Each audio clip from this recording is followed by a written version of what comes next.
few years ago, hindi pa ako gano'n nagtitiwala sa sarili ko. Pero simula nung pinaniwalaan niyo ako. And I feel like, fuel niya talaga lahat ng pwedeng i-fuel sa akin. Ako yung fighter ako, pero hindi alam ng maraming tao na vulnerable ako or weak din akong tao when it comes siguro sa sarili ko, harsh ako sa sarili ko. Pag mag-isa na lang ako,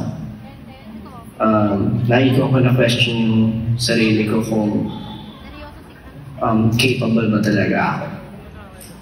But like what I've said, I finally see me the way you guys see me. Binago nyo yung mentality ko. Super mas naging comfortable na ako ngayon. Mas naging confident.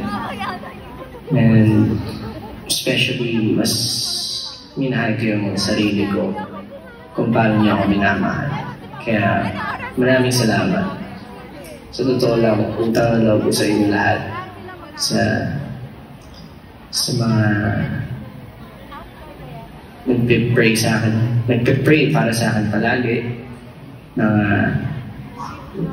Alam mo yun, yung mga, kahit nga yung mga simple praises na ginagawa or comments or sa hub ko and kahit saan. Thank you. I hope you guys reach your dreams as well. Ito naman yung purpose ko para sa akin. Yung bukod sa mapasaya ko kayo, siguro mabigyan ko rin kayo ng motivation throughout your life, your journey, and maabot natin lahat ng ating mga pangarap. Maraming salamat. Kayo talaga. Masasabi ko na kayo ang bumuo sa akin. And kung wala kayo, walang Josh Fowler. Thank you so much. I love you too. I love you, 18. I love you so much, BBQs. Maraming salamat sa iyo. Forever ko i-cherish ko. Forever kong tatanungin na utang na loob. And forever kong aalalahanin lahat ng masasayang memories ko with you. Kahit ngayon malulungkot eh. Salamat. I love you so much, guys.